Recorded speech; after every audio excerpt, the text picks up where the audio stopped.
So our next speaker today is the CEO of the nonprofit NCDC, Nashville Civic Design Center. So the NCDC has partnered with Mars Pet Care to create and help develop the Better City for Pets initiative and bring to the world what the vision looks like to have a pet-friendly city. So I'd like to welcome to the stage Gary Gaston.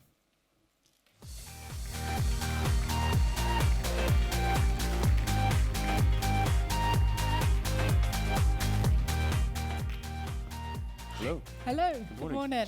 Good morning, Gary. Before we hand the floor over to Gary, let's have a quick look at what that vision of a pet-friendly city could look like. Better Cities for Pets.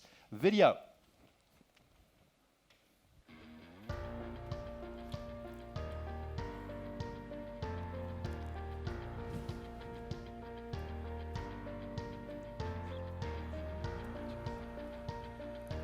They are a joy. They make you happy. They make you smile.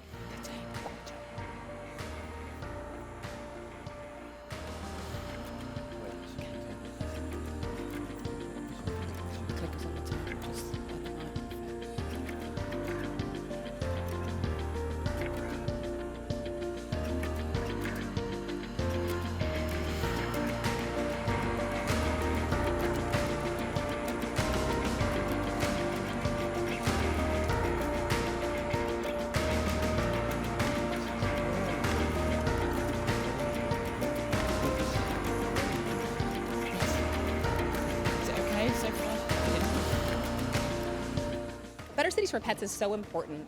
You know, you have cities growing, becoming more urbanized, and we have cities that just aren't set up from an infrastructure standpoint.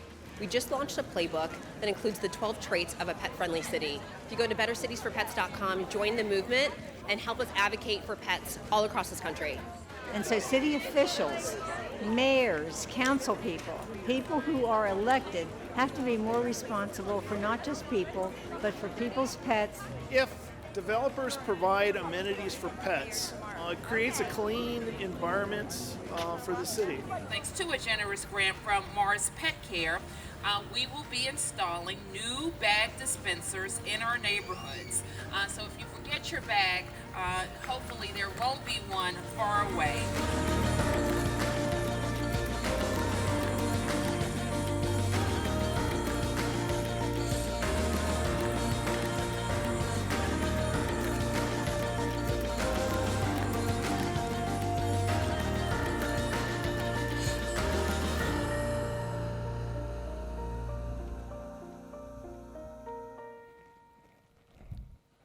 Good morning. It is a great pleasure to be here today to speak to you on some of the work that we've been doing, first focused in Nashville, but as that expands across the world. And so my talk is on adapting urban environments to meet pets' needs.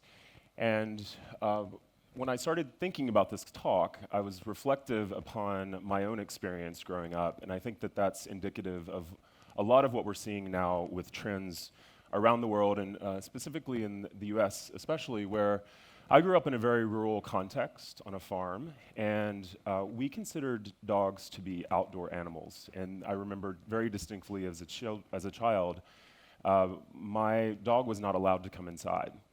So my first pet actually was a cat, and I received a cat when I was 5 years old, and was the love of my life throughout my childhood and teenage years, up until he passed away when I was 18 years old. And then I went to college, and I began my professional career, and I never considered owning a dog or a pet. I lived in an urban environment, a very dense place that I just didn't perceive as an animal or a dog fitting into that situation. That was until this person came into my life. And as I'm sure all of you who are dog owners and pet owners, when you see this face looking at you, it's very difficult to say no. And that was about 13 years ago, and now I have 2 dogs, and I see a dog being a part of my life from now until I'm not able to anymore. So that's the narrative for me, how I got here. And as mentioned, I work for a nonprofit, a NGO in Nashville that's focused in Middle Tennessee, but Mars Pet Care is based, the US operations is based very close to us, and so that's how this relationship started about 2 years ago. So as a part of this, I'm going to narrate some of the work that we've done and how that has now led to me being standing here on stage, which is not something I would have expected if you told me I was doing this 2 years ago. In Nashville, we were working on a project that was looking at public health and the built environment, and how the built environment is impacted or can positively or negatively impact our lives. And so this is an image of how cities can transform over a period of time. This is a picture of the same city about 100 years apart. And if you think about where you're from, or even Paris, you can look back and see the ways in which we have been able to transform cities to be healthier places over the last 100 years, 50 years, even 20 and 10 years. This is also reflective of massive rise in obesity rates that we have seen in the US, more so in the US than Europe, but just over a 20-year period, an alarming spike in obesity rates amongst humans. And then I found similar maps from the World Health Organization for Europe. But we also know that obesity in humans is often directly very much related to obesity rates in our animals. And so I know there are speakers addressing that in later sessions. Our work also focused on different community types that exist in any area, whether it's France or the US or Russia or anywhere around the world. There's these different community types, and there's 5 basic types of communities. There's the rural setting. It's a very low density community. In the US, there's suburban areas that look very much like this, but they're based more on the automobile-centric construction and design. We have urban areas, which are higher density. We have places called centers, so in even higher density of intensity of design and development. And then you have your downtown core, where all of your main services, and all of these images are based upon Nashville, but that can be applied to communities all around the world. And so we are looking at how do we transform these environments that post-World War II were built very much towards the automobile, that are not pedestrian friendly. You would not ever want to walk your dog in a context like this, to environments that are promoting of health and are promoting walking and physical activity. So the culmination of that work that we did was called Shaping the Healthy Community, and this was a book that was published 2 years ago. And we've been doing a lot of work since then on the topic of health in the built environment. But one remarkable thing that was lacking during that entire process that led to the release of this book. Can anyone guess? It was pets, right?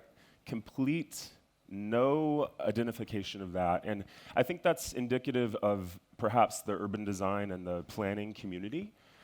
Just as public health was long ignored by designers and officials up until it really was a necessity, pets also were not a part of the conversation. So we've seen a dramatic shift in that just in the last 2 to 5 years on starting to incorporate pets into the conversation about design. And that's how actually we got to know Mars. So also during the whole process of this public health focus, our organization was also focused on how do you start to reclaim public spaces in cities to create more and better, higher quality environments for promoting health and activity, and just reclaiming some space from the automobile, which has been our predominant form of design and development over the course of 40 years. So this is just some images of how you start to do that and what we did in Nashville. This is an event called Parking Day. Has anyone heard of Parking Day? It's one day out of the year where you take the on-street parking spaces away and you turn them into parks for one day, just to show people what the impact of even the smallest public space can make on impacting a city. And what we began to see is that some of these designers were incorporating animals into their designs for these parking spaces. This one was called Barking Day. This was called a barklet, which is a small parklet for a dog. And so that also started to make us think a little bit more about design for pets. And then shortly thereafter, we were approached by Mars Pet Care.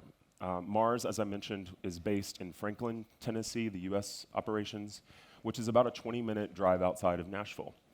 And Mars wanted to start this program called Better Cities for Pets. So they reached out to the mayor's office of Nashville, the Parks Department, and the Office of our General Services that manages all the buildings in the city. And all of those different departments said, hey, there's an organization that's actually just done a lot of work and focus on public health in the built environment, and why don't you contact them and see what they're working on?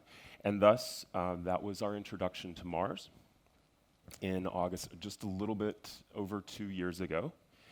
And in December of 2016, we held our first major brainstorming kickoff session with the entire team. And this is a picture from that session. And we launched into a plan and a collaboration and partnership in the beginning of 2017.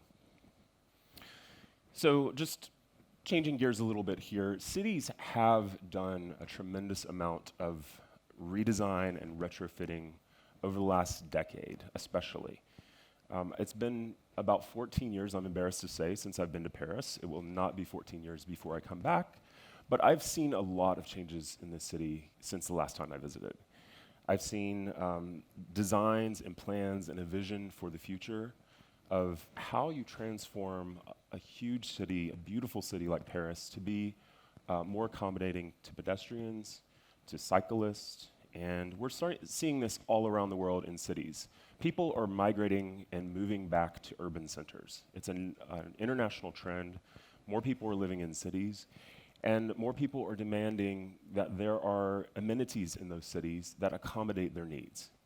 And so more open seating, more outdoor cafes, actually taking infrastructure out that was for cars and putting in infrastructure for cyclists, for bikes, for places to get away from and protect from cars that are zooming by.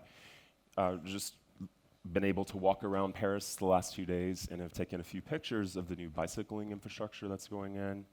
So those are carving spaces out of an existing right-of-way that was there.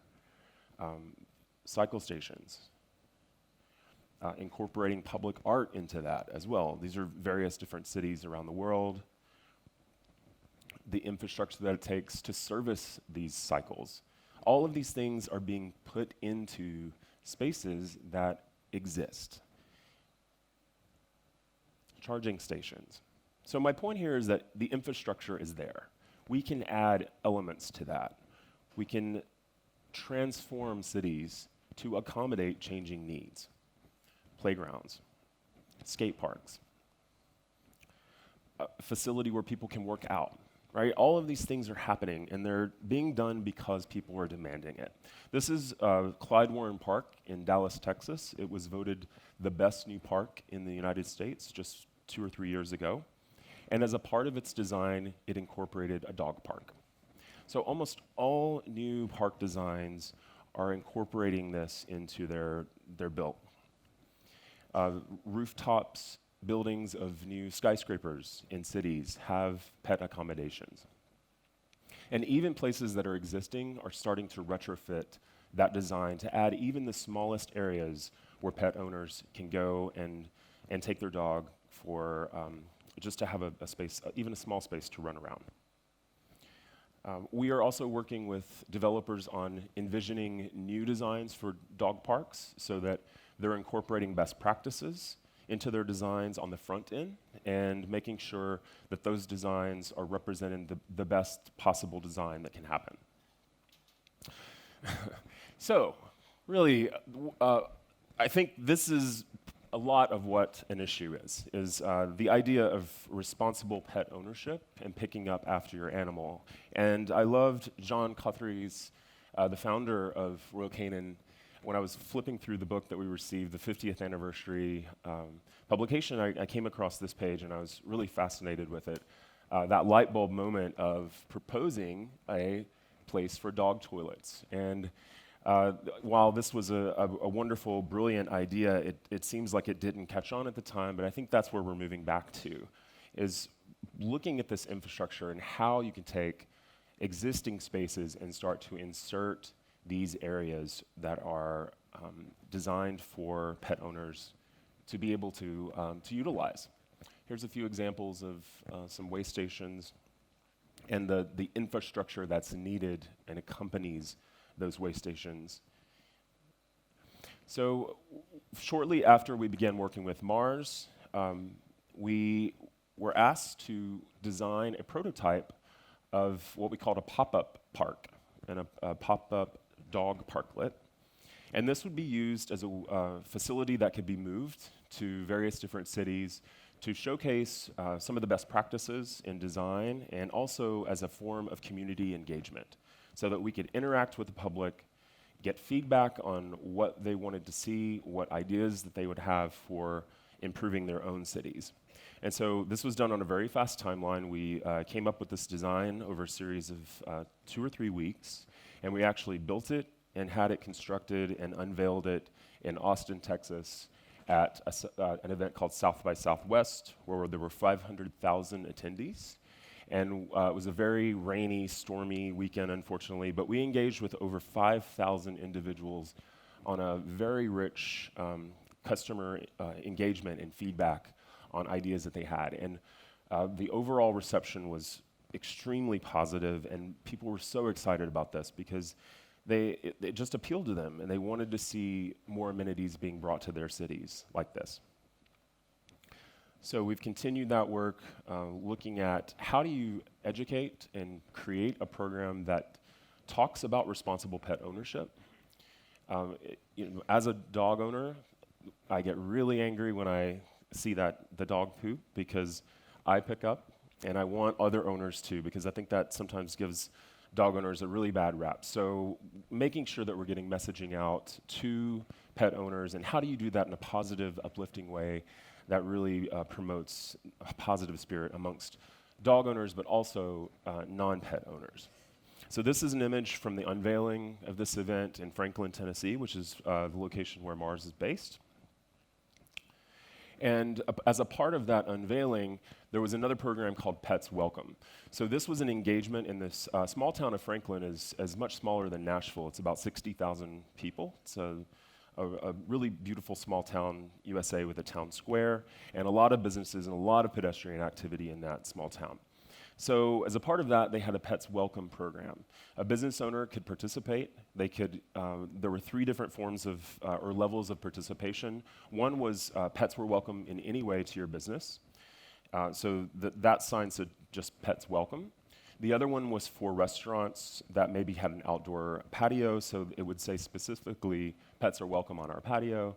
And then another one, perhaps that was supportive, but for some reason couldn't have pets, said, pets welcome, we love you, but sorry you can't come in here, but we support the cause. So we were expecting maybe 30 businesses to sign up for this when we launched it in partnership with the local downtown association. We had around 90 businesses come on board very quickly and very immediately. It was wholeheartedly embraced by the city and the town, and this is just an example of on one day with hundreds of dogs and thousands of people came out, and it was really exciting and fun to see. We also launched this in Nashville at a large event in front of our main performance hall. And this is a part of another study that we're doing in downtown Nashville to identify the locations and areas needed for the amenities that were going to be installed. So downtown Nashville has grown a lot in its population. It's a fairly small geographic location and area, but we, in that area, have over 10,000 residents, and we did a survey with our downtown partnership, and we realized that there were almost 4,000 dogs living in that exact same area. So nearly 40% of the population were dog owners.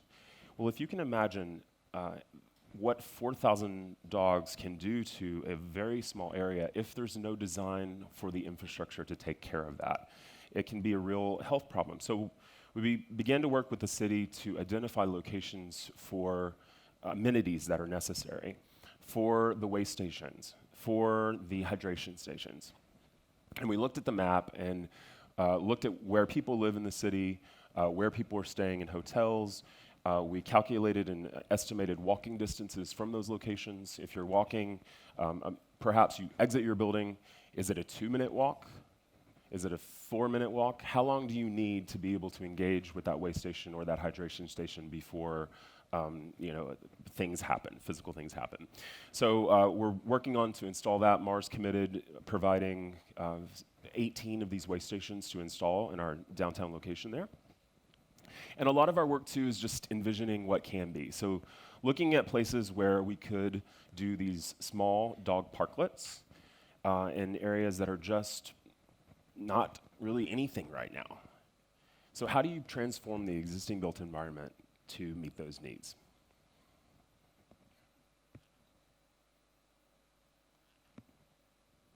And the culmination of the work from the first year of the partnership with Mars was this booklet called A Playbook for Pet-Friendly Cities, and this is available online and download. And it really does provide a guide for cities to start this process of incorporating pet-friendly practices and design into their planning. And it focuses on 4 different strategic, what we call pillars.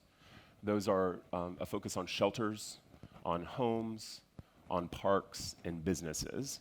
And within each one of those 4 pillars, there's 3 different defining traits, which are used to further refine and further focus on strategies that cities can take in their approaches. And then this show actually kind of went on the road. And Mars took it to Washington, D.C. for a major event there. It went to Bentonville, Arkansas for the film festival. It's kind of going around the circuit, I guess you'd say, and it's being greeted with excitement and optimism wherever it's going. And then we also took the playbook and took those 4 trait areas and did a version 2.0 of this installation design that was reflective of the 4 different traits. And that was actually unveiled in Amsterdam in May at a global Mars Global Pet Care event of officials from all over the world.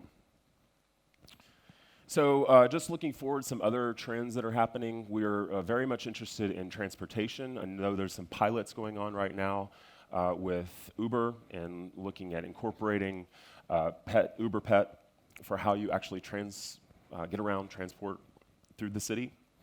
There's also, we're looking into what city policies are on public transportation systems around the world, both from a local transit, but also from a regional or longer distances transportation, and how airports can incorporate pet-friendly infrastructure into their designs and their buildings.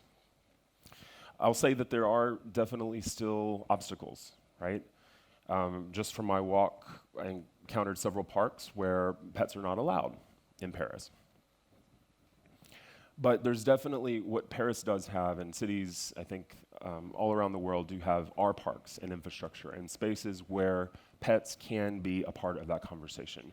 Just like we've incorporated infrastructure for cycling, infrastructure for even for other types of parks, for playgrounds, for community gardens. Pets are now a part of the conversation and are part of the equation, and we have to start addressing that. So here are just a few images of spaces that I encountered where, I'm not saying turn all of those into dog parks, but you can carve out small areas or different scales of areas in these public spaces, while you also have that message about responsible pet ownership. And here's one image we just took on my walk yesterday and wanted to kind of show how that space could potentially be transformed into a space that would be accommodating to pets. So, and then I'll just finish on this story because this was kind of fun.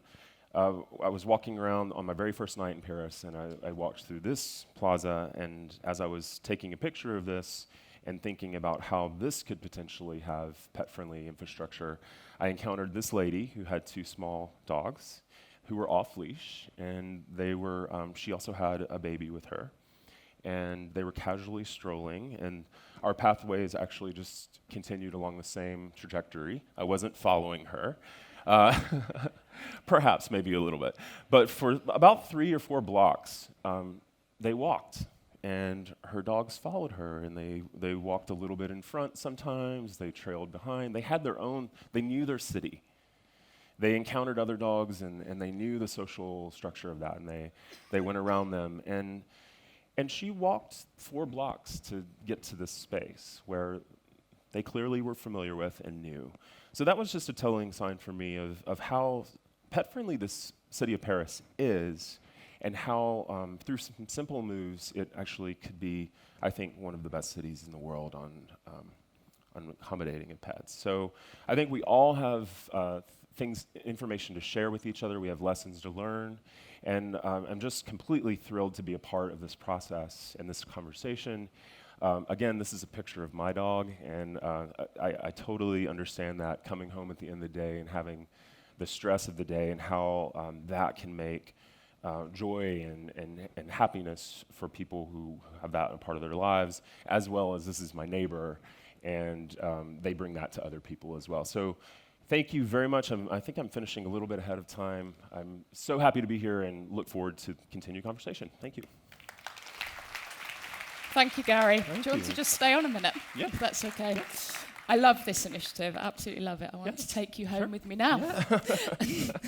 Bring it to our city. So it's brilliant. And I think, to Loic's point this morning, this is the first example today of where we've seen working in partnership and collaborating with others with the same intention of creating that better world for pets. So brilliant work. So thank you. Thank you. So through the work that you've done, which has obviously taken a lot of time and a lot of tenacity and work with a big team, with the Mars Pet Care team, for you, what do you think was the biggest challenge that you came up against? Well, I think for us, it was, we'd never, again, it was like light bulb moment when we first started talking that, this actually does interact and incorporate into what we were doing. How did we not see it before? And so I think from the design community and the design field, there may have been that other resistance to it, saying, why are you even focused on this? But so we're kind of peeling back that level of, I guess, just not having that understanding, and start to show how people really should be incorporating pet-friendly design in everything that they do. And I think we still have a way to go in that, and I'm very excited about our plans for 2019 in partnership with Mars, because that, I think, is when we're really going to focus on the developer community, the design community, and getting that message out so that they really do see and understand that. So it's definitely not stopped. There's more to Oh, come. no, there's Never definitely more to stops. come. Yeah. Brilliant. Thank All you, right. Gary. Thank So you. please put Thank your you. hands together Appreciate for Gary. Okay. Thank you. Thank you.